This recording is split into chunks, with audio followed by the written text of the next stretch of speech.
का पिता है, कौन विष्णु की मां, शंकर का दादा कौन है, हमको दे बता। ये जानने के लिए कृपया सुनिए। जगत गुरु तत्वदर्शी संत रामपाल जी महाराज के अमृत वचन सर्व पवित्र धर्मों के पवित्र शास्त्रों के आधार पर। एक कहने लगा मेरा हाथ पकड़ मैं नीचे जाके इनको जल में सरका देता हूँ, बहा देता हूँ। तो एक का ऊपर हाथ पकड़े था, वो नीचे जा रहा था भारी, तो वो नीचे वाला भी तगड़ा था, तो उसका पैर रिपट गया क्योंकि काई लगी हुई थी। और साथ में उसका भाई हाथ पकड़ रहा था, वो भी साथ आ गया क्योंकि उसने और मजबूती से पकड़ा। जब गिरने लगा तो वो भी नीचे गिर गया। दोनों उस नहर में गिर कर डूब कर मर गए। तीसरे दिन लाश पाई उनकी। पुण्यात्माओं, परमात्मा कहते हैं कि झूठे सुख को सुख है ये मान रहा मनमोद, ये सकल चबीना काल का कुछ मुख में कुछ गोद। अब आज उस बूढ़े के घर में जो कैर था शायद किसी के घर में होगा, जहां वो ये सोच रहा था कि जो सुख आज मुझे शायद किसी को होगा। जब तक हम उस परम पिता की शरण ग्रहण नहीं करेंगे और जो साधनाएं हम करते हैं उससे हम मान बैठे हैं कि ये साधना से मुझे लाभ हो रहा है, कहाँ गई उसकी साधना? वो कैर टूट गया उस घर पे। तो पुण्यात्माओं, इसका समाधान केवल एकमात्र कबीर परमात्मा है और उसकी ये सच साधना जो दास के पास है। इसके अतिरिक्त कोई कबीर साहब का नाम लेकर के अगर आपको कोई जंतर मंत्र बताता है तो व्यर्थ है, यूजलेस है। और ये मंत्र जो दास आपको देता है ये है वो कारगर मंत्र। और इन मंत्रों को, इस साधना को यदि इस दास से प्राप्त करके कोई नीच व्यक्ति स्वयं बनकर संत इनको आगे दान करता है तो वो भी महा दुश्मन है इस मानव समाज का, क्योंकि वो अधिकारी नहीं है। अधिकारी के बिना ये मर्यादा इस भगवान की, अधिकारी के बगैर ये मार्ग चलेगा नहीं। अब जैसे कोई नकली पासपोर्ट बनवा लेता है तो उसको कोई नहीं घुसने देगा उस एयरपोर्ट के अंदर, और पता लग गया सरकार ने दोनों दोषी, बनाने वाला भी और बनवाने वाला भी, और उसका काम था वो भी अधूरा रह गया, उसको सजा और मिल जाएगी साथ में। तो पुण्यात्माओं, इस अध्यात्म ज्ञान से अपरिचित हम अभी तक इन नकली संतों के फंस गए और नकली धर्म गुरुओं के फंस के हमने अपना जीवन नाश कर लिए, क्योंकि इनको कख भी पता नहीं भक्ति मार्ग का। ये अपने सदग्रंथों से परिचित नहीं, जिनके आधार से हमें ज्ञान दिया करते थे। तो इससे आप जी को एक विश्वास होगा कि सचमुच दो साधना आप कर रहे थे और सुख भी हो रहे थे, और जब कैर टूटने लगे, जब कोई बचाव नहीं हुआ, प्रोटेक्शन नहीं हुआ, क्योंकि वो आपका प्रारब्ध आपको प्राप्त था, आपकी किस्मत मिल रही थी, आपके पूर्व जन्म की बैटरी चार्ज थी। और जब तक बैटरी चार्ज है इन्वर्टर की तो आपके पंखे भी चलते नजर आएंगे, आपकी ट्यूब भी जग रही होगी, रोशनी घर में होगी, लेकिन चार्जर नहीं लगा रखा, लाइट ठीक नहीं है, तो समझ लीजिए कि आप एकदम अंधेरा हो जाएगा, सब सुविधाएं आपकी समाप्त हो जाएंगी, क्योंकि वो चार्जर आगे है नहीं जिससे बैटरी में जो पावर स्टोर हो रही थी। तो इस पर अब ये जो चार्जर दिया जाएगा आप सभी पुण्यात्माओं को, और इससे आप अपनी भक्ति, इस आत्मा को चार्ज करो, आपके जो सुख समाप्त हो गए थे फिर से शुरू हो जाएंगे।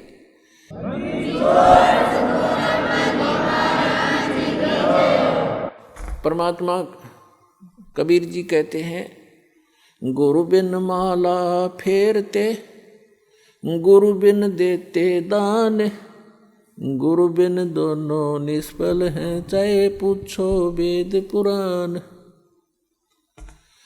गुरु गोविंद दोनों खड़े, काके लागू पाए, बलिहारी गुरु अपना जिन गोविंद दियो मिलाए।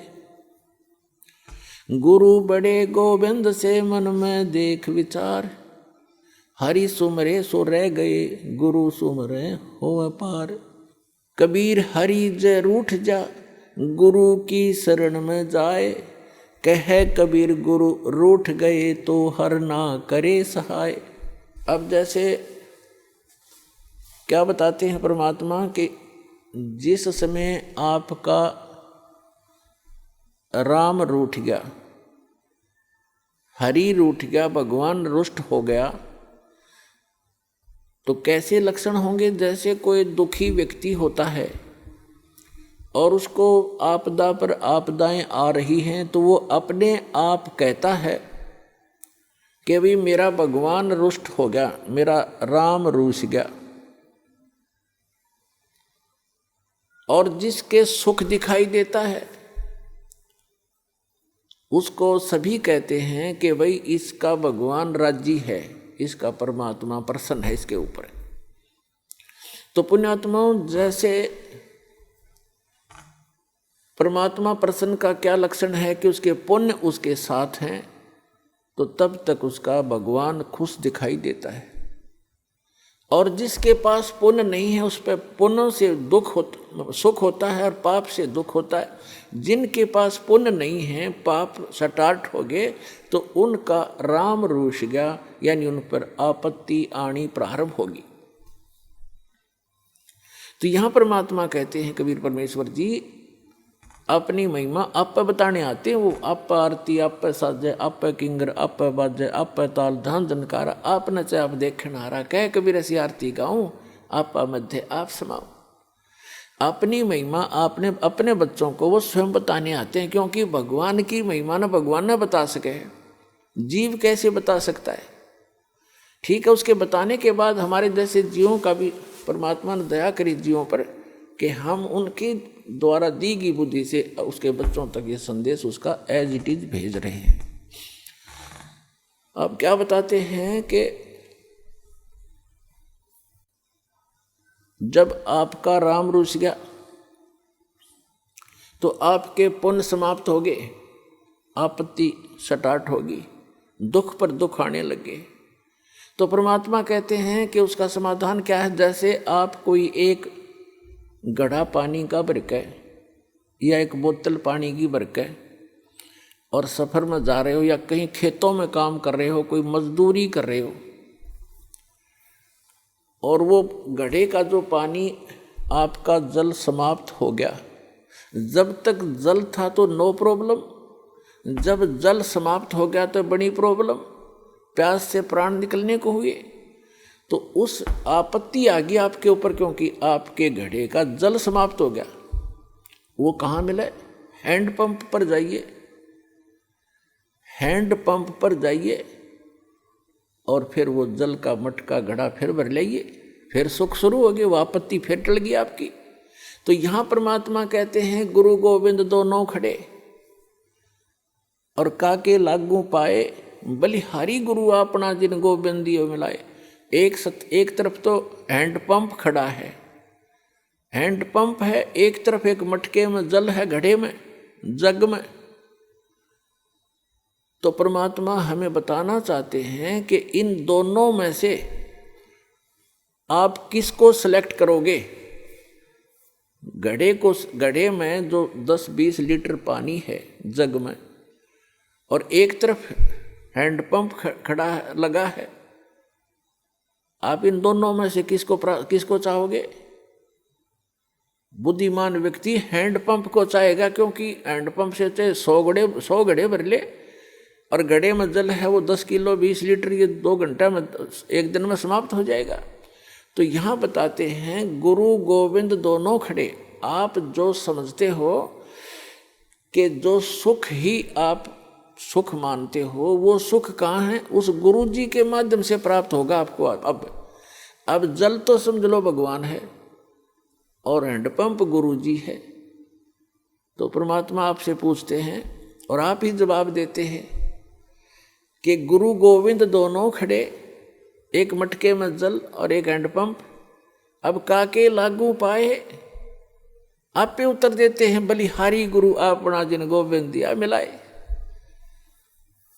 तो पुण्यात्माओं, समझदार को संकेत पर्याप्त होता है, बहुत होता है, क्योंकि जो दुख आप पर आ गए और गुरु रूपी हैंडपंप के अंदर वो शक्ति गॉड परमात्मा वाली विद्यमान है जो आपने सुख देगी। तो गुरु जी के पास आइए और उन सुखों को फिर प्राप्त कर लीजिए जो आपके समाप्त हो गए थे। तो यहाँ आने से आपके वो जग, आपके गड्ढे फिर से भर दिए जाएंगे इस सत साधना और आशीर्वाद के द्वारा।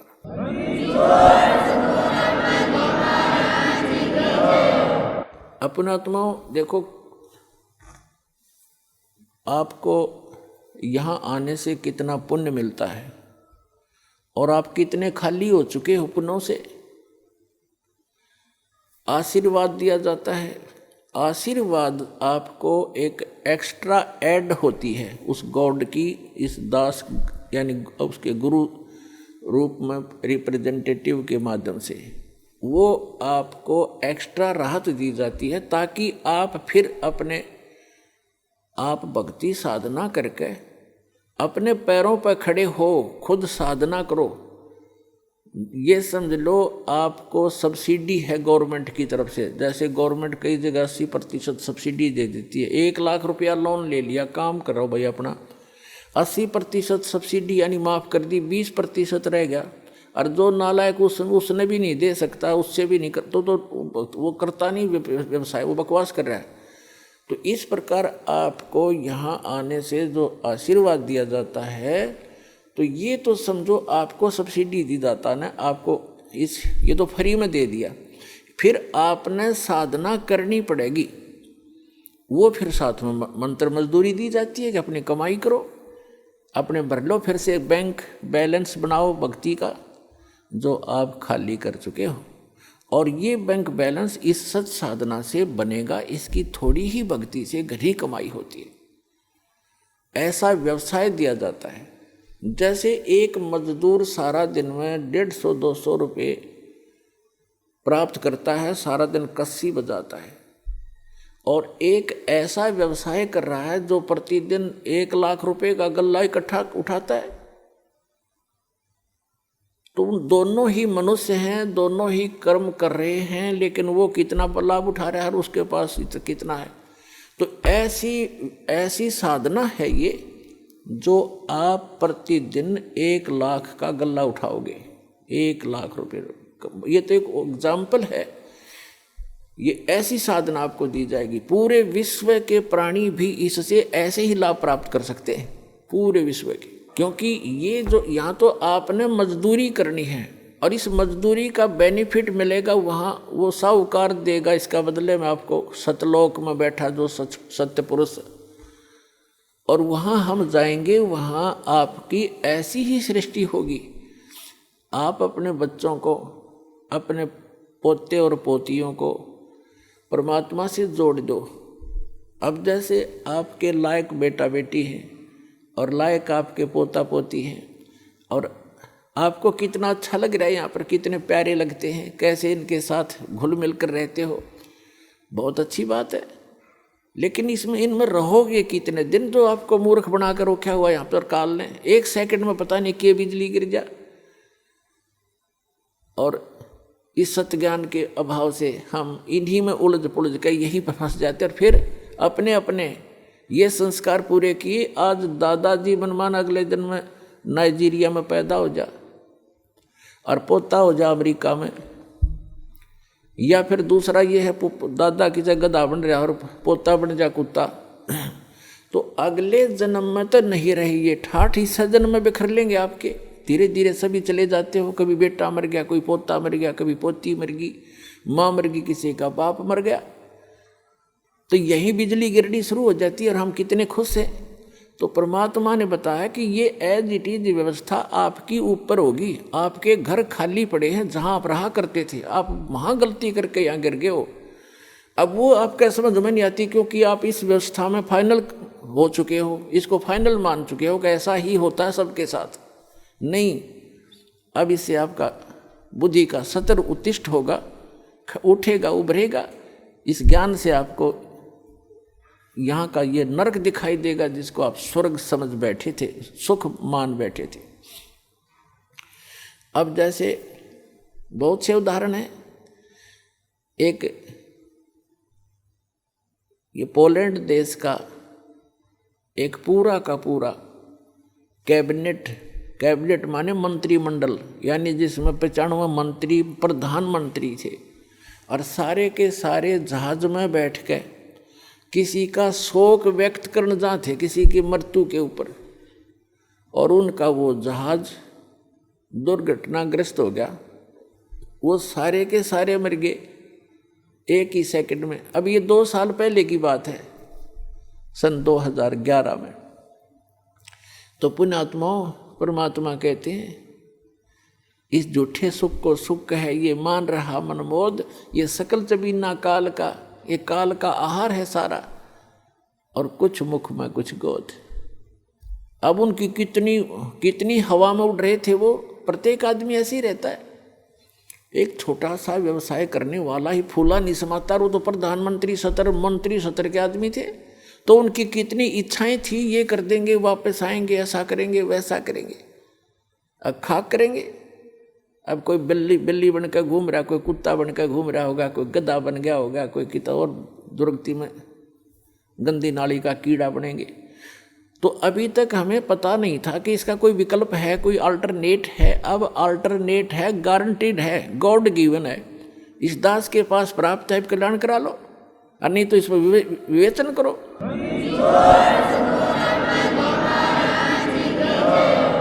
ऐसे ही यहाँ बहुत से उदाहरण आप देखते हो। एक मुख्यमंत्री जी हेलीकॉप्टर में जा रहे थे, आगे लोग उनकी स्वागत में मालाएं लिए खड़े थे, और वो दुर्घटनाग्रस्त हो गया। 3 दिन में लाश पाई उस मुख्यमंत्री जी की। और अब क्या बनेगा आगे का हमें पता है, इस दास को पता है, परमात्मा के विधान से परिचित। अगले जन्म में वो गधा बनेगा। अपने पूर्व जन्म की मलाई को नाश कर लिया, आगे भक्ति की नहीं, चार्जर ठीक मिला नहीं। पुण्यात्मा होते हैं जितने मंत्री हैं या अफसर हैं, अधिकारी हैं, या कोई अच्छा जो व्यवसाय है जिसका, और या वैसे मानव श्री प्राप्त है जिनका, जो तो वो भक्ति के लिए भटकते रहते हैं।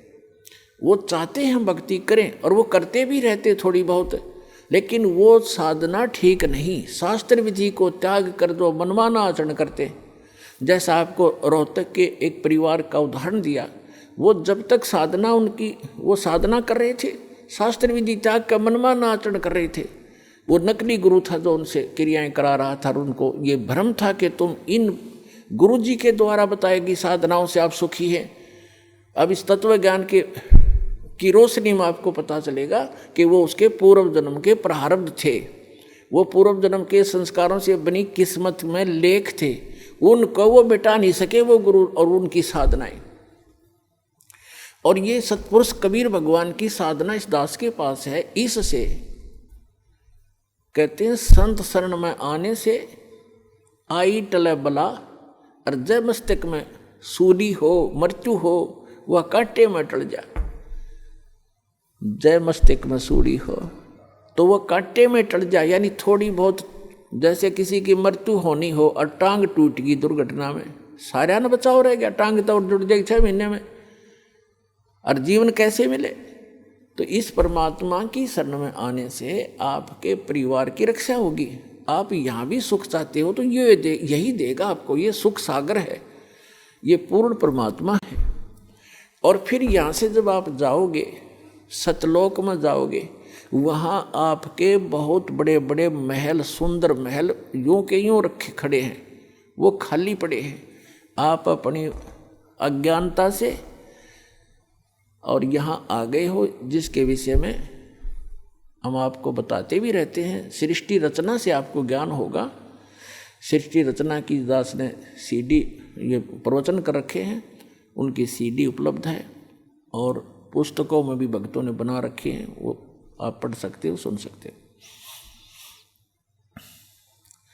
तो कहने का भाव ये है कि जो साधना हम शास्त्र विदिता का मनमाना आचरण करते हैं, तो वहाँ पर अपने सतलोक के अंदर आपके सारे परिवार यानी पूरे महल हैं, बहुत सुविधाएं हैं। जैसे आप यहाँ क्या देखते हो, जरा सा भी व्यक्ति रोजी रोटी से जिसकी सुविधा उभर जाती है, जैसे आम गरीब निर्धन व्यक्ति तो अपना हैंड टू माउथ होता है, उसने तो अपनी चारपाई और घर की व्यवस्था मुश्किल से पूरी होती है, तो एक झोंपड़ी हो उसी में संतुष्ट है।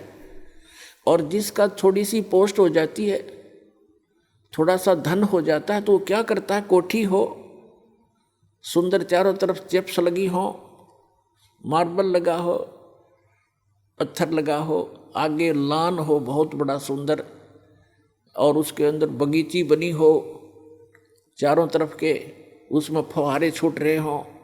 ये प्रत्येक की नीयत है कि जैसे इनमें मैं ठाठ लूँ, और ठाठ खाक लेगा। यहाँ तो चाहे वो फुहारे भी ला ले और सारी कोठी भी बना ले और बड़ा एक फार्म भी बना ले, और अंदर टेंशन 20 उसका, उसमें धक्के खाओ फुहारे में, तब भी चैन से नहीं रह सकता। तो ये हमें क्यों ऐसा लाइक है, क्यों पसंद है? क्योंकि हम ऐसे स्थान पर रहा करते, वहाँ हमारी सुविधाएं ऐसी हैं। इसी की नकल इस काल ने कर रखी स्वर्ग में। जो यहाँ से देवता बनकर जाते हैं, उनको जैसे यहाँ अच्छे अधिकारियों को गवर्नमेंट अलॉट कर देती है कोठियाँ, तो ऐसे वहाँ अलॉट कर दिए जाते हैं आपको अलग अलग, लेकिन वहाँ पूंजी आपकी नष्ट होती है, आपका पुण्य अक्षीण होता है। तो वो सुविधाएं, उस सतलोक वाली सुविधा से स्वर्ग की तो ये समझ लो उसके तुलना में कुछ भी नहीं है जो सतलोक में आपको सुविधा है। स्वर्ग में भी ऐसा ही है, मृत्यु होगी, पुण्य समाप्त होंगे, या फिर यहाँ होंगे। स्वर्ग के देवता भी गधे की योनि से स्टार्ट होते हैं। बताओ, खा का ये स्वर्ग का राज्य और क्या इस पृथ्वी का राज्य। तो सतलोक के अंदर आपको ये सभी सुविधाएं उपलब्ध हैं। जैसे अभी तक ये नकली पंथ कबीर साहब की वाणी चुरा के अरे एक पंथ चला बैठे, कितने जीवों का नाश कर दिया, राधा स्वामी पंथ, जय गुरुदेव पंथ, और ये सच्चा सौदा सिरसा और जगमाल वाली पंथ, एक ये जनौद के अंदर बना हुआ है ताराचंद पंथ, ये भी उसी कुएं का जल है राधा स्वामी वालों का। तो ये क्या बताते हैं ऊपर कि प्रकाश ही प्रकाश है, चेतन ही चेतन है।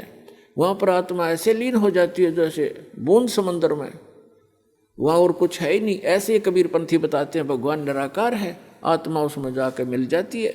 एक ये जम्मू वाला थोड़ा चतुर व्यक्ति है, चतुरता दिखाई इसने, फिर बताते हैं परमात्मा कहते हैं चोर चुरावे तूंबड़ी गाड्डे पानी में, वो गाड्डे हुआ ऊपर आवे, न सच्चाई छनी ना। ये रांजड़ी वाला जम्मू वाला जो मधु परमहंस है, इसने चतुरता दिखाई, कबीर साहब की वाणी में पढ़ लिया कि वहाँ परमात्मा हंस आत्मा के का शरीर 16 सूर्य जितना प्रकाश है, उसने प्रकाश नोट कर लिया। तो उसने एक अलग से सिद्धांत पेश कर दिया मन घड़ंत कि पहले परमात्मा ने एक शब्द उच्चारा, उस तो सफ़ेद प्रकाश हो गया, उस प्रकाश में फिर परम पुरुष मिल गया, फिर वो सतलोक बन गया, अमरलोक हो गया, है खाक चरा, वही की हुई रहेगा, चेतन प्रकाश हो गया फिर। और आत्मा उसमें ऐसे घूमती है जैसे बिंदु टाइप में, जैसे मछली पानी में घूमती है जल में, ऐसी स्थिति सतलोक की बता रहा है ये जम्मू वाला रांजड़ी वाला मधु परमहंस। तो इनको कख भी पता नहीं, भक्ति मार्ग का इन्हें डबो दिया विश्व का विश्व। तो पुण्यात्माओं सतलोक के अंदर ऐसी सृष्टि है, उसकी नकल कर रखी काल ने यहाँ पर, नकल डुप्लीकेट। अब देखो कोई भी व्यक्ति वृद्ध होना पसंद नहीं करता। अब एक लगभग 75 वर्ष की वृद्धा, और उसको मैंने कहा बुढ़िया चली तेरा सुन ली बात अर्जी तेरी, न बोली तने बुढ़िया दिखूँ मैं, और जाड़ ने दांत उसके। मैं कहा भाई बुढ़िया कद दिखेगी, फिर मेरे समझ में नहीं आई, मैं तुझसे ज़्यादा नहीं बोला, पर अपने मन में मैंने सोचा देख, वो हमें तो ज्ञान हो गया कि इस मन का स्वभाव है, क्योंकि ऐसे स्थान से आया है, ये बूढ़ा होना पसंद नहीं करता। ऐसे ही एक रिटायर्ड मास्टर जी था, वो कहने लगा जी ऐसे ऐसे अभी नाम लिया मैंने आज ही, और मेरे ऐसी ऐसी गड़बड़ सी रहती है। मैं बोला वृद्ध हो गई, इतनी थोड़ी बहुत ठूँ ठाँ तो हो ही जाती है। मैं बोला अभी बूढ़ा कहाँ हुआ हूँ, 74 साल का ही तो हूँ। अच्छा भाई बूढ़ा ही कद होगा फिर। तो ये स्थिति हमारे मन की है, और ये बिल्कुल ठीक है, क्योंकि और फिर मृत्यु क्यों होती है? जब हम कितने सुखी हैं यहाँ पर, सारा जीवन एक संपत्ति संतान को जोड़ने में, उनकी सुरक्षा में, उनके पालन पोषण में लगा देते हैं, और फिर ना संतान का भरोसा ना अपने आप का। 1 सेकंड में के बिजली गिर जाए इस गंदे लोक में। तो ये इसका समाधान बताया भगवान। अभी तक विकल्प नहीं था हमारे पास। हम ज़्यादा से ज़्यादा स्वर्ग माना करते थे, स्वर्ग चले जाएंगे। स्वर्ग का नहीं पता था, स्वर्ग में गए हुए प्राणी भी वापस आते हैं। श्रीमद् भगवत गीता अध्याय नंबर 8 के श्लोक नंबर 16 में कहा कि अर्जुन, जो मेरी भक्ति करता है ब्रह्म तक की, जैसे गीता अध्याय नंबर 8 के श्लोक नंबर 13 में ये गीता ज्ञानदाता कहता है, मेरा एक ओम अक्षर है मुझ ब्रह्म का, ओम इति एकाक्षरम ब्रह्म विवहारण माम अनुसमरण ये प्रयाति तजन देहम से याति परमाम गतिम। मुझ ब्रह्म का केवल एक ओम मंत्र है, नथिंग एल्स। इसके अतिरिक्त कोई मंत्र नहीं। ये और अटपट करते हैं, ओम नमः शिवाय, ओम भगवते वासुदेव नमः, एवं नमः, ये बकवाद है सारी। ये मंत्र नहीं मोक्ष मार्ग, ये तो भांग है, समझ लो, गेहूं के बीज के स्थान पर। तो ये कहता है मेरा एक ओम मंत्र है, और इसका जाप करते हुए अंतिम श्वास तक जाप करता हुआ जो शरीर छोड़कर जाता है वो ब्रह्म मुझसे मिलने वाली, ओम से मिलने वाली परम गति को प्राप्त होता है। ओम से मिलने वाली परम गति कौन सी है? ब्रह्मलोक, क्योंकि ये ब्रह्म का मंत्र है ओम। गीता अध्याय नंबर 8 के श्लोक नंबर 16 में कहा है कि ब्रह्मलोक पर्यंत, ब्रह्मलोक में गए हुए प्राणी भी वापस पुनरावृत्ति में है, उनका फिर जन्म मृत्यु होता है। गीता ज्ञानदाता चौथे अध्याय के 5 और 9 श्लोक में, गीता अध्याय नंबर 2 के श्लोक 12 में, गीता अध्याय नंबर 10 के श्लोक नंबर 2 में गीता ज्ञानदाता कहता है कि अर्जुन, तेरे और मेरे बहुत जन्म हो चुके हैं, तू नहीं जानता, मैं जानता हूं। इससे सिद्ध है कि ब्रह्म ओम नाम का जाप करने वाले ब्रह्मलोक में गए, ब्रह्मलोक में के बाद भी जन्म मृत्यु में आए। और गीता ज्ञानदाता स्वयं कहता है मेरे और तेरे बहुत जन्म मृत्यु हो चुकी है, तू नहीं जानता, मैं जानता। इसलिए गीता ज्ञानदाता 18वें अध्याय के 62वें श्लोक में कहता है कि अर्जुन, तू सर्वभाव से उस परमेश्वर की शरण में जा जिसकी कृपा से तू परम शांति को और सनातन परम धाम को प्राप्त होगा। सनातन परम धाम शाश्वतम स्थानम, शाश्वत माने सदा रहने वाला, जिसका कभी क्षय ना हो, कभी नाश ना हो, वो स्थान, वो सत्यलोक है। उसको संत भाषा में सत्यलोक कहते हैं। सत्य का नाश नहीं होता, अविनाशी होता सत्य, वो सत्यलोक है। किसकी शरण में चला जा? गीता अध्याय नंबर 8 के श्लोक नंबर 1 में अर्जुन ने पूछा कि हे भगवान, गीता ज्ञानदाता से कि आप जी ने 7वें गीता अध्याय नंबर 7 के और श्लोक नंबर 29 में 29 में कहा है कि जो व्यक्ति जरा और मरण से छूटने का ही प्रयत्न करते हैं, जरा माने वृद्धावस्था और मरण माने डेथ, मृत्यु, जो जरा और मरण से ही छूटने का प्रयत्न करते हैं, यानी संसार की किसी वस्तु की इच्छा नहीं रखते, ते ब्रह्म तत्विदु कर्षणम अध्यात्म अखिल च कर्मम, वो सारे अध्यात्म से और सभी कर्मों से और तत्ब्रह्म से परिचित हैं। अब गीता अध्याय नंबर 4 के श्लोक नंबर 32 और 34 में 2 कंसेप्ट क्लियर किए हैं। एक तो ये किया है कि सच्चिदानंद घन ब्रह्म स्वयं आकर के वो परम अक्षर ब्रह्म अपने मुख कमल से तत्व ज्ञान बताता है, उसके अंदर उस परमात्मा के पाने की यथार्थ विधि होती है, उसको तत्व ज्ञान कहा है। चौथे अध्याय के 34वें श्लोक में कहा कि अर्जुन, तू उस तत्व ज्ञान को जो complete God given complete spiritual knowledge है, पूर्ण परमात्मा परम अक्षर ब्रह्म के द्वारा दिया गया जो सच्चा ज्ञान है, वो तत्व ज्ञान है, उसको तू तत्वदर्शी संतों के पास जाकर समझ, उनको दंडवत प्रणाम करने से, कपट छोड़कर सरलता पूर्वक प्रसन्न करने से वो तत्वदर्शी संत तुझे उस तत्व ज्ञान का बोध कराएंगे, उपदेश करेंगे।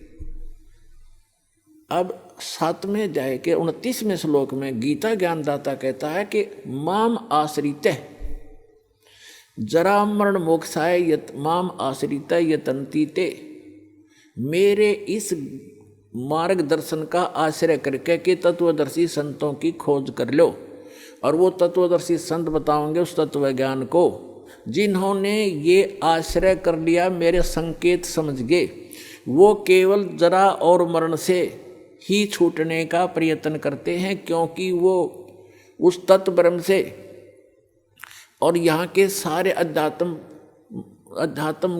ज्ञान से और सभी कर्मों से परिचित हैं। जैसे दास आज के सत्संग में आपको वही क्लियर कर रहा है कि ऐसे कर्म करते रहे, ऐसे कर्म करने से ये लाभ होगा, ये हानि होगी, ये भक्ति करने से ये इतना लाभ होगा, जो पूर्व के संस्कार आपके प्राप्त हैं उनसे आपको ये लाभ हो रहा है, सतभक्ति ना करने से फिर वो एक ही दम आप प्राप्तियाँ आ जाती हैं।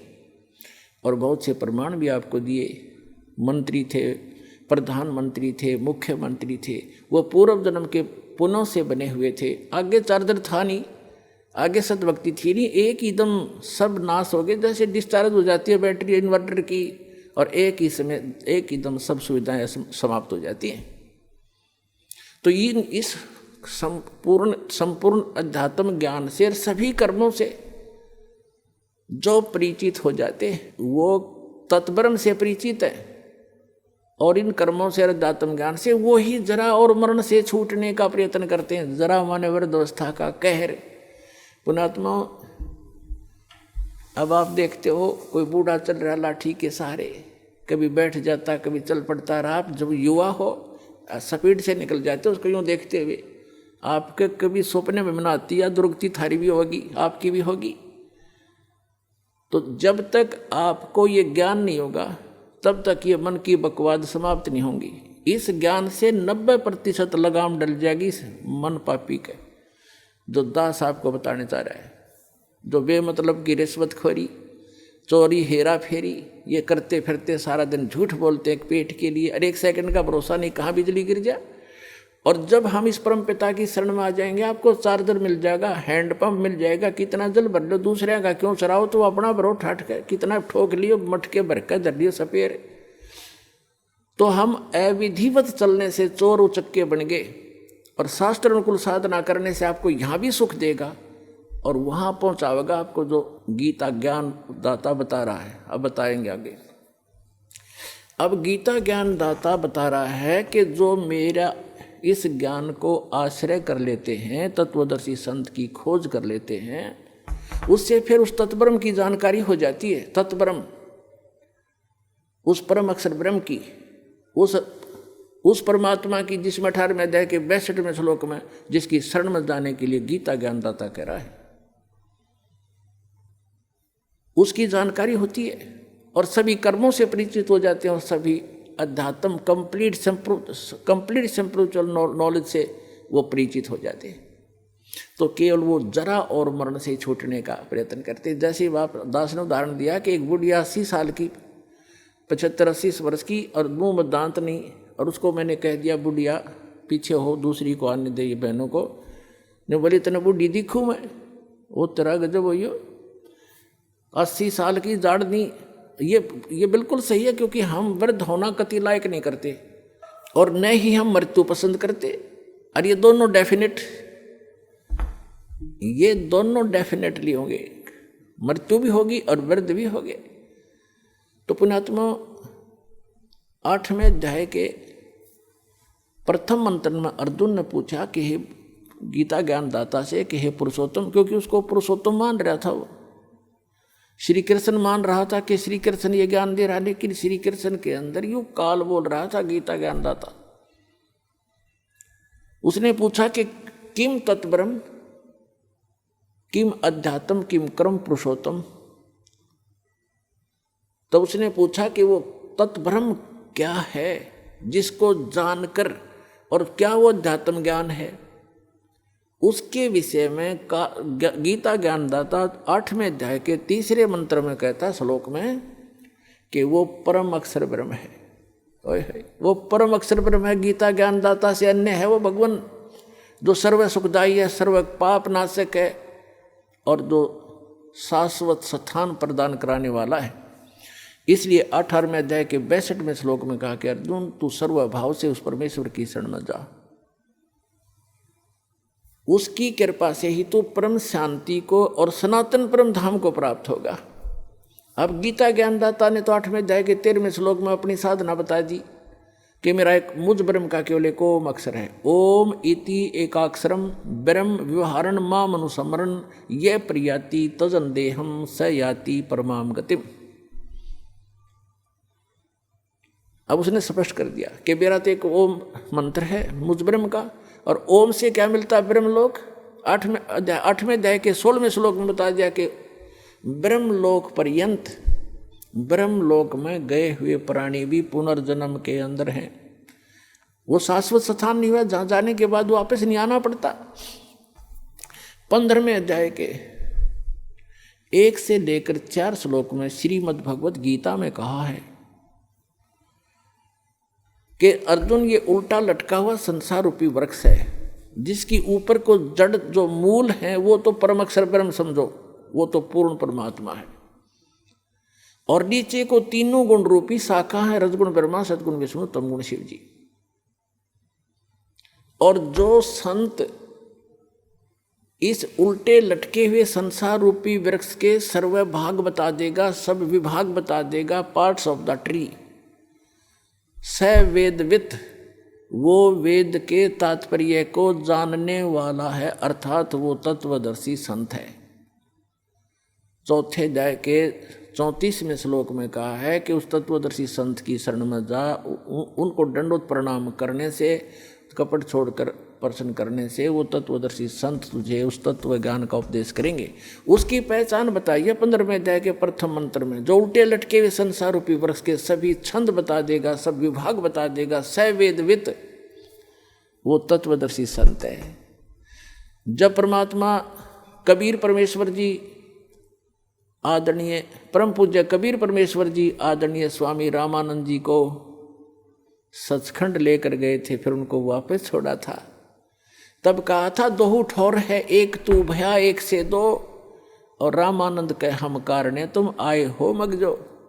तुम साहेब तुम संत हो, तुम सतगुरु तुम हंस, और गरीबदास तेरे रूप बिना और न दूजा अंश।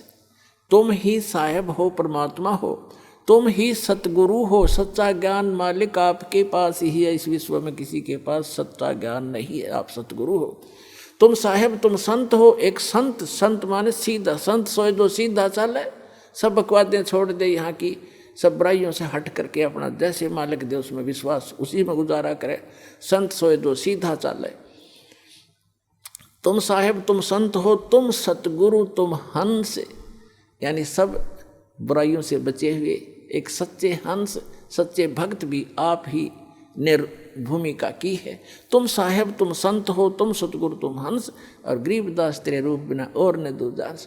तो उस सतगुरु रूप में आए हुए 600 वर्ष पहले कबीर भगवान ने ये तत्व ज्ञान बताया था। उस परम अक्षर ब्रह्म ने, वो काशी के अंदर जो धानक रूप में रहे थे, दुल्हाई रूप में, वो परम अक्षर ब्रह्म थे, और आज भी हैं वो हमारे को ज्ञान देने आए थे, हमारे को एक ट्रायल देने आए थे कि संसार में घने धन की जरूरत नहीं है, जो घना इकट्ठा करता हो महामूर्ख है।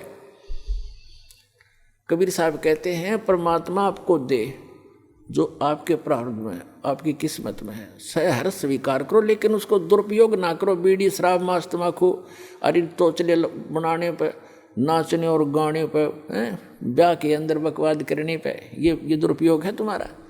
इसको या तो दान करो और अपना सीमित सा अपना धंधा करो, जो भगवान में बाधक ना बने। तो यहाँ परमात्मा ने रहकर दिखाया था कि टोटे में भक्ति करे, सोए सही सपूत, और ये मायाधारी मस्करे ना जाने कितने जालिए ऊत। तो परमात्मा ने बताया कि वो एक रिहर्सल करके दिखाई, दाता ने एक रोल किया कि भगत को इतना पर्याप्त है। घर तो 3.5 हाथ गणाता है 4.25, कह कबीर जो घना चावे उसको नहीं विचार। फिर भी भगवान जो आपको दे रखा है उसमें संतुष्टि रखे, और केवल माया की ही डिमांड भगवान से नहीं करे। परमात्मा कोई बालक नहीं है। डॉक्टर के पास आप चले जाते हो, अब डॉक्टर को तो सारा पता है मरीज का, जब उसके दाखिल हो गया, वो एडमिट हो गया, अब मरीज अपना दर्द तो बता सके है, लेकिन डॉक्टर ने कौन सा इलाज पहले करना वो तो डॉक्टर जानता है। अब जैसे आपका एक्सीडेंट हो गया, डॉक्टर के पास चले गए, आपका रक्त बह रहा है, ब्लड निकल रहा है, ब्लीडिंग हो रही है, उधर से आपकी टांग में पीड़ा हो रही है, तो वो डॉक्टर, आप बेशक चिल्ला रहे होगे लेकिन पहले ब्लड को रोकेगा कि ब्लड बह गया तो ये मर जाएगा, या टांग की चीज तो फिर बंद कर दूंगा, तो पहले वो ब्लड बंद करेगा ताकि आपका जीवन नाश ना हो, वो दर्द फिर हो जाए खत्म। तो इसी प्रकार आप जी यहाँ आते हो एक परमात्मा के हॉस्पिटल में आ गए, आपके सारे दुख दूर होंगे। अब आपने टारगेट बना रखा है मेरा ये काम हो, बस ये हो, और भगवान ने ये पता कि इसकी जान जाने वाली है, 10 दिन के बाद इसका जीवन नहीं है, तो आपकी एज एक्सटेंड करेगा। उम्र एक्सटेंड करने के लिए जो आपको एड दे रहा है वो काम आपका भले ही ना हो रहा है, लेकिन आपको जीवन दान दे करके वो 100 सुख देगा फिर आगे चल के। और डॉक्टर, मरीज ये कहे मेरे टांग में पीड़ा, तू कैसा डॉक्टर है, मुझे दर्द ही ठीक हो रहा, लेकिन डॉक्टर को पता है कि इसका ब्लड रोकना जरूरी है, तो डॉक्टर वही काम करेगा जो आपके हित में होगा, आपकी नहीं मानेगा पहले वो। उसको मालूम है कि आप चिल्ला रहे हैं, उसको मालूम है कि इसमें ऐसी पीड़ा होगी, लेकिन ये घातक नहीं है। तो छोटे मोटे जो कष्ट आपको यहाँ आने पर भी हो रहे हैं, किस जैसे कई तो ऐसे हाथी ठीक हो जाते, कुछ एक को अभी वो राहत नहीं मिल रही है जो वो डिमांड लेकर आते हैं। उसका कारण क्या है कि आपका जीवन नाश होने वाला होगा निकट भविष्य में, और परमात्मा आपको एक्सटेंड करेंगे, पहले वो ठीक करेंगे आपका, फिर आप पे सारा सुख होता चला जाएगा, जीवन भी मिलेगा, भक्ति भी होगी, सारा सुख भी यहाँ का जो चाहिए वो भी देगा।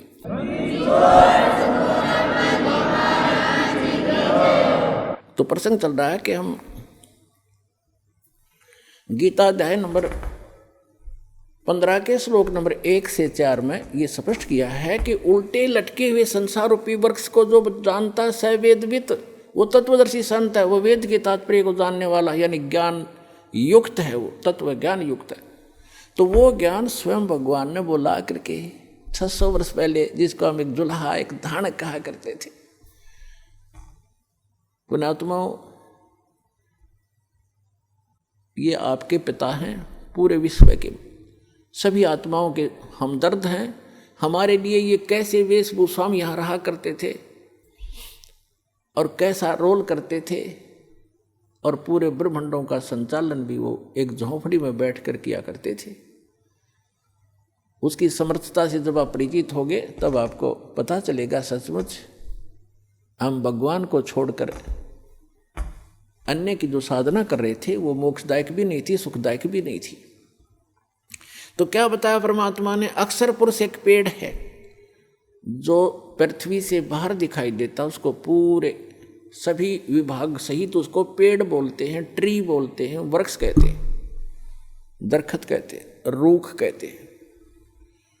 और उसकी जो नीचे का जो हिस्सा है जड़, वो प्रोक्ष है, वो गुप्त है। तो इसको उल्टा कर लीजिए, ऊपर को जो जड़ है वो संसार रूपी वृक्ष की, तो वो जड़ तो समझो पूर्ण परमात्मा है, और उस पूर्ण परमात्मा ने आके बताया है कि अक्षर पुरुष एक पेड़ है, और सरपुरुष वा की डार, ज्योति निरंजन जिसके कहते हैं सरपुरुष, और तीनों देवा शाखा हैं ये पात रूप संसार। ये देखिएगा एक संसार रूपी वृक्ष का चित्र दिखाते हैं।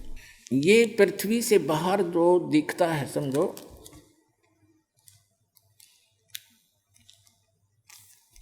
ये जो इतना है ये देखिएगा, ये स्थिति है वृक्ष की, पेड़ की।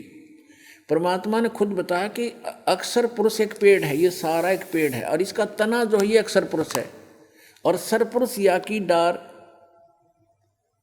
और तीनों देवा शाखा हैं ये पात रूप संसार। आप जी यहाँ पर हैं नीचे, और ये अक्षर पुरुष है, ये तना है, ये अक्षर पुरुष तो समझो एक तना है ये इस पेड़ का, और इससे एक मोटी डार निकली है वो सरपुरुष है, ये सरपुरुष है जिसको ब्रह्म कहते हैं, ब्रह्म। और ये तीनों देवा, इसके 3 पुत्र हैं, इसकी 3 शाखाएं हैं, रजगुण ब्रह्मा जी, सतगुण विष्णु जी, तमगुण शिव जी, और पात रूप संसार। अब ये तो उस परम पिता ने आके बता दिया कि अक्षर पुरुष एक पेड़ है, और निरंजन वा की डार, ये सरपुरुष वा की डार, और तीनों देवा शाखा है ये पात रूप संसार। तो ये जड़ कौन है ये बताने के लिए दास को भेजा है कि ये जड़ जो है ये परम अक्षर ब्रह्म है, इस संसार रूपी वृक्ष की। और वो परम अक्षर ब्रह्म कौन है? अनंत कोट ब्रह्मांड का एक रति नहीं भारे, ये सतगुरु पुरुष कबीरे हैं कुल के सिरजनहारे। ये हो परम अक्षर ब्रह्म। अपने आत्मा उस परमात्मा ने स्वयं आकर बताया कि अक्षर पुरुष एक पेड़ है, सरपुरुष वाकी डार, और तीनों देवा शाखा हैं, ये पात्र रूप संसार। तो गीता अध्याय नंबर 15 के श्लोक नंबर 1 में कहा कि जो संत, जो व्यक्ति संसार रूपी वृक्ष के इन सभी पार्ट्स को बता देगा, छंद को बता देगा, स वेदविद, तो तत्वदर्शी संत। उसके पश्चात 15वें अध्याय के 4थे श्लोक में कहा, उसके पश्चात परमेश्वर के उस परम पद की खोज करनी चाहिए। जब तत्वदर्शी संत मिल जाए, उस तत्व ज्ञान से गीता अध्याय नंबर 15 के श्लोक नंबर 1 से 4 का निष्कर्ष दास बताने जा रहा है। तीसरे में कहा है कि उस तत्व ज्ञान से इस अज्ञान रूपी गुत्थी को काट कर, समझ कर, उसके पश्चात परमेश्वर के उस परम पद की खोज करनी चाहिए, जहाँ जाने के बाद साधक फिर लौटकर कभी संसार में नहीं आते। और गीता ज्ञानदाता कहता है कि जिस परमेश्वर से संसार रूपी वृक्ष की ये प्रवृत्ति विस्तार को प्राप्त हुई है, यानी जिसने सब ब्रह्मांडों की रचना की है, केवल उसकी भक्ति करना और की नहीं। अपनी भी भक्ति को मना करता है, तुझे मोक्ष चाहिए, वहां जाना चाहता है, जहां जाने के बाद लौटकर साधक फिर संसार में कभी नहीं आते। उसके विषय में कहता है फिर तो उसी की भक्ति करनी है और को इष्ट रूप में नहीं मानना। ये देखिएगा श्रीमद् भगवत गीता दिखाते हैं आपको, ये देखिएगा श्रीमद् भगवत गीता, और जयदयाल गोविंद का द्वारा इसका अनुवाद है। इसके 15वें अध्याय पर चलते हैं। यह है अथ पंथ 10वां अध्याय, 15वां अध्याय। इसमें कहा है, श्री भगवान वाच ऊर्ध्व मूलम अधः शाखम अश्वत्थम प्राहु अव्यम छंदासी यस्य प्रणानी ये तम वेद स वेदवित। इन्होंने अनुवाद ठीक नहीं करना आया, ये तो ठीक लिखा है ना। आदि पुरुष परमेश्वर तो समझो, ऊपर को जड़ है वो तो पूर्ण परमात्मा है। ऊर्ध्व मूलम, ऊपर को शाखा लिखना था, वो आदि पुरुष परमेश्वर है। और अधः शाखम, नीचे को शाखा वाला, ये गलत लिखा है, पर माँ रूप मुख्य शाखा वाले नहीं। ये देखो दूसरे मंत्र में गीता अध्याय नंबर 15 के श्लोक नंबर 2 में अधः और अधः 2 बार आए हैं। इन्होंने इसका अनुवाद यहाँ किया है, अधः माने नीचे, अधः माने नीचे, बिल्कुल ठीक है। अधः माने नीचे, अधः माने नीचे। तो यहाँ ऊर्ध्व माने ऊपर, ऊर्ध्व माने ऊपर। यहाँ देखो, हम ही से देख लेंगे प्रथम अध्याय में, 15वें अध्याय के प्रथम मंत्र में, ऊर्ध्व मूलम, ऊपर को जड़ वाला, मूल जड़, और अधः शाखम, नीचे को शाखा वाला। एक आम बालक भी समझ जाए इस ज्ञान से। और संसार रूपी पीपल के वृक्ष को अविनाशी कहते हैं। छंद, छंद वेद नहीं होते, छंद माने इसके विभाग, जिसके पत्ते आदि कहे गए हैं। और तम वेद, तम यह वेद, जिसको उस संसार रूपी वृक्ष को जो अंधकार रूप में छुपा हुआ है, ज्ञान रूप में, जिसको समझ नहीं सके, उस संसार रूप वृक्ष को जो पुरुष मूल सहित यानी जड़ से लेकर और पत्तों तक तत्व से जानता है, स वेदवित, स वेदवित, वह वेद के तात्पर्य को जानने वाला है, अर्थात वह तत्वदर्शी संत है। अब यहाँ देखो, अब 15वें अध्याय का हमने इसमें सारा बता रखा है। तीसरे में क्या कहा है कि अब हम इसको सारे सुना देते हैं आपको। ये दूसरे में क्या कहा है कि उस संसार वर्ष की तीनों गुण रूप, तीनों गुण माने रजगुण ब्रह्मा, सतगुण विष्णु, तमगुण शिव जी, रूप जल से बढ़ाई हुई नहीं, ये शाखाएं हैं, शाखा हैं। विषय प्रवाला शाखा हैं, विषय विकारों वाली ये शाखा हैं। रजगुण ब्रह्मा, सतगुण विष्णु, तमगुण शिव जी, अधः नीचे और ऊपर फैली हुई है। ये नीचे माने जैसे यो गीता का ज्ञान पृथ्वी पर बोला जा रहा था, ऊपर स्वर्ग नीचे पाताल, ऊपर और नीचे फैली हुई है। क्योंकि श्री ब्रह्मा, श्री विष्णु, श्री शिव जी एक एक गुण युक्त हैं, एक एक विभाग के मंत्री हैं, इनका प्रभाव इन तीनों ही लोकों पर है, पृथ्वी लोक पर, पाताल लोक और स्वर्ग लोक पर। इससे अन्य जो स्थान हैं, जो ब्रह्मलोक है वो अलग स्थान है, वहाँ पर ये काल भी तीन ही रूप धारण करके रखता है, उसमें भी तीनों ही गुण अपने विद्यमान रखता है। वो ऊपर के लोकों के लोग उससे प्रभावित होते हैं, इनका केवल यहीं तक सीमा है।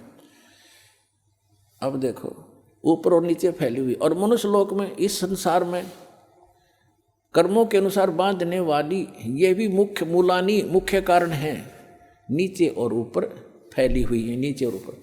अब तीसरे में कहा है कि इस संसार वर्ष का स्वरूप जैसा कहा है वैसा यहाँ विचार काल में गीता ज्ञानदाता कहता कि जैसा इसके बारे में सुना है उसको पूर्ण रूप से मैं तेरे को नहीं बता पाऊंगा इस गीता जी के डिस्कशन में। वैसा इस संसार वर्ष का स्वरूप जैसा कहा है वैसा यहाँ विचार काल में नहीं पाया जाता, नहीं पाया जाता। क्योंकि गीता ज्ञानदाता कहता है कि क्योंकि न तो इसका आदि है और न अंत, तथा न इसकी अच्छी प्रकार से स्थिति है, यानी वो परिचित नहीं है उससे। इसलिए इस अहमता, इस सुविरुद्ध मूलम, इस दृढ़, अब जैसे संसार रूपी वृक्ष का ऊपर को जड़ जो स्थान है वो सतलोक, अलखलोक, अगमलोक, अकैलोक, ऊपर क्या जो पोर्शन है सारे तीन चारों लोक वो अविनाशी स्थान है। इसलिए सुदृढ़ मूल कहा, वो मूल जो है वो अविनाशी है, वो शाश्वत है। तो उस संसार रूपी वृक्ष के उस दृढ़ रूपी मूल वाले, यानी जो कभी नाश में नहीं आता, वो जड़ रूपी स्थान, वो भगवान समझो, स्थान और भगवान, यानी वहाँ का लोक भी अविनाशी, वहाँ का भगवान भी अविनाशी, वहाँ के गए हुए प्राणी भी अविनाशी। ये देखो सुविरुद्ध मूलम, उस अहमता ममता नहीं, उस अति दृढ़ मूल वाले, यानी उस अविनाशी मूल स्थान, जड़ रूपी स्थान वाले संसार रूपी पीपल के वृक्ष को दृढ़ असंग शस्त्रेण छित्वा, इन्होंने यहाँ गलत कर दिया, वैराग रूप शस्त्र द्वारा नहीं, उस तत्व ज्ञान रूपी शस्त्र द्वारा काट कर उसको समझ कर, उसके बाद चौथे श्लोक में कहा है, 15वें अध्याय के चौथे श्लोक में कहा है, ये 15वां अध्याय चल रहा है, 15वां अध्याय, यहाँ हमारे चौथा श्लोक पढ़ रहे हैं। उसके पश्चात उस परम पद रूप परमेश्वर को भली भांति खोजना चाहिए, जिसमें गए हुए पुरुष यानी साधक फिर लौटकर संसार में नहीं आते, उनका जन्म मरण फिर नहीं होता। और जिस परमेश्वर से इस पुरातन यानी आदि संसार रूपी वृक्ष की, यानी जिसने सारे ब्रह्मांडों की रचना की है, प्रवृत्ति विस्तार को प्राप्त हुई है, उसी आदि पुरुष नारायण के मैं शरण हूँ, ऐसा निश्चय करके उस परमेश्वर का ही मनन और निधि ध्यान करना चाहिए। परपदे माने उसकी पूजा करनी चाहिए। गीता ज्ञानदाता ने स्पष्ट कर दिया कि मेरी भक्ति करने से तुझे वो शाश्वत स्थान नहीं मिल सकता। उसके लिए गीता अध्याय नंबर 17 के श्लोक नंबर 23 में गीता ज्ञानदाता ने संकेत दिया है कि उस सच्चिदानंद घन ब्रह्म की साधना के 3 मंत्र हैं उसके पाने के। ओम तत्सत इति निर्देश ब्रह्मण त्रिविद समर्थ ब्राह्मणा तेन वेदा च यगा च विहिता पुरा। उस सच्चिदानंद घन ब्रह्म के को पाने का, उसके सत भक्ति करने का केवल ओम तत्सत ये 3 मंत्र का निर्देश है। निर्देश माने नथिंग एल्स, फाइनल फैसला, उसके अतिरिक्त अग्रम मग्रम समाप्त, ये निर्देश है, डायरेक्शन है, आदेश भी है और ये राय भी है। सच्चिदानंद घन ब्रह्म को पाने का, उस परम अक्षर ब्रह्म को, उस सुख स्थान को पाने का ये 3 मंत्र की मजदूरी है, स्मरण है इसका 3 मंत्र का। ओम तत् सरपुरुष का गीता अध्याय नंबर 15 के श्लोक नंबर 16 और 17 में 3 पुरुष बताए, एक सरपुरुष, एक अक्षर पुरुष और तीसरा परम अक्षर पुरुष यानी परम अक्षर ब्रह्म। तो आपको पूरा डिटेल बताई दी है, पूरा उल्टे लटके हुए संसार रूपी वृक्ष की। तो परम अक्षर ब्रह्म तो उसकी जड़ समझो, मूल है जो सबका धारण पोषण करता है। तो गीता अध्याय नंबर 15 के श्लोक नंबर 16 में कहा कि 2 पुरुष हैं, सरपुरुष और अक्षर पुरुष। और ये दोनों नासवान, इनके अंतर्गत जितने प्राणी वो भी नासवान है। जीवात्मा किसी की नहीं मरती, वो तो गधे कुत्ते की भी नहीं मरती। फिर 15वें अध्याय के 17वें श्लोक में तुरंत कहा कि उत्तम पुरुष है तू अन्य, पुरुषोत्तम सही भगवान तो इन दोनों से सरपुरुष और अक्षर पुरुष है कोई और है जिसको परमात्मा कहा जाता है। और जो तीनों लोकों में प्रवेश करके सबका धारण पोषण करता है वो अविनाशी परमेश्वर है। यानी संसार रूपी यानी वृक्ष की का धारण पोषण किससे होता है? मूल से होता है, जड़ से होता है। और जड़ वो परम अक्षर ब्रह्म है। तो परम अक्षर ब्रह्म वो कबीर भगवान जो है वो सबका धारण पोषण करने वाला वही है। तो यहाँ क्या बताया है कि उस ओम तत्सत, ओम तो है ब्रह्म का और तत् और सत ये सांकेतिक कोड वर्ड हैं। ये तत् इस अक्षर पुरुष का मंत्र है। तत् तो है सरपुरुष का ब्रह्म का, और नहीं ओम जो है, ओम तो मंत्र है ब्रह्म का जिसको सरपुरुष कहते हैं, और तत् है ये अक्षर पुरुष का जिसको परब्रह्म भी कहते हैं। ब्रह्म से नेक्स्ट ब्रह्म, परब्रह्म दूसरा।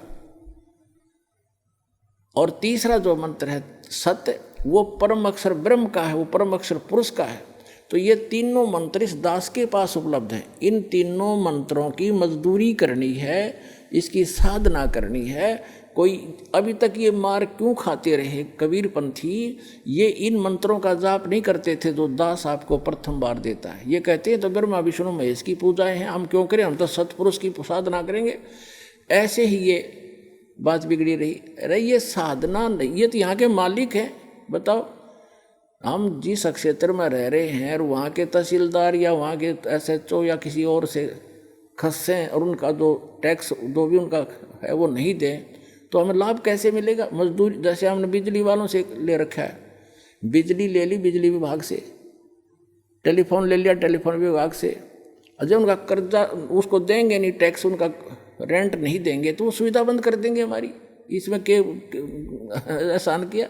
तो हम मजदूरी कर रहे हैं यहाँ की सुविधा प्राप्त करने के लिए और कुछ धन डिपॉजिट कर रहे हैं जो हमें आगे अपने स्वलोक जाने के लिए। तो ये इनकी पूजा नहीं है। हम कोई बैंक से किसी से जैसे टेलीफोन वालों से टेलीफोन सुविधा ले रखी है, मोबाइल फ़ोन ले लिया, तो उनसे हम अपनी जो मजदूरी करके उनको दे रहे हैं, उनका किराया रेंट उसका बिल भर रहे हैं, तो वो उनकी पूजा नहीं करे, वो हमें आवश्यकता है इसलिए उनसे मेल रखना भी हमारे सभ्यता शिष्टाचार है। तो ये सभी ब्रह्मा विष्णु महेश भी एक यहाँ के अधिकारी हैं। ये इनके सत्र का जो लाभ है यही देंगे उसको, और उसकी विधि बताई है कि इनका ये ऐसे ऐसे आपने ये बिल भरना पड़ेगा, इसकी मजदूरी ये है, इस मजदूरी से वहाँ आपको ऑटोमेटिक कनेक्शन मिला रहेगा। ऐसा सिस्टम भगवान का। तो यहाँ ओम तत्सत ये तीन इन पुरुषों की भक्ति है, सरपुरुष, अक्षर पुरुष और परम अक्षर पुरुष की। तो गीता ज्ञानदाता कहता है कि उस परमात्मा की शरण में जा जिसके तीन मंत्र की भक्ति है। सच्चिदानंद घन ब्रह्म के पाने की केवल 3 मंत्र का निर्देश है। गीता अध्याय नंबर 8 के श्लोक नंबर 5 और 7 में गीता ज्ञानदाता अपनी साधना बताता कि मेरी भक्ति कर मुझे प्राप्त होगा, लेकिन युद्ध करना पड़ेगा, शांति नहीं हो सकती। जहाँ युद्ध है वहाँ शांति खाक है। तो कहता है तूने युद्ध करना पड़ेगा। यदि तुझे परम शांति चाहिए तो 18वें अध्याय के 66वें श्लोक में कहा कि उसकी शरण में जा, उस परम अक्षर ब्रह्म की शरण में। उस परम अक्षर ब्रह्म की शरण का मंत्र बता दिया 15वें अध्याय के 23वें श्लोक में। और अब 8वें अध्याय के 8, 9, 10 श्लोक में गीता ज्ञानदाता कहता है कि उस परम अक्षर ब्रह्म की भक्ति करेगा तो उसको प्राप्त होगा, जहाँ जाने के बाद साधक फिर लौटकर कभी संसार में नहीं आता। तो वहाँ सारी सुख सुविधाएं हैं। पुण्यात्माओं, आपका सौभाग्य है, धन है आपके माता पिता जिनसे जन्म हुआ ऐसे समय में। अपना कल्याण कराओ, भक्ति करो और मोक्ष पाओ। बोलो सतगुरुदेव।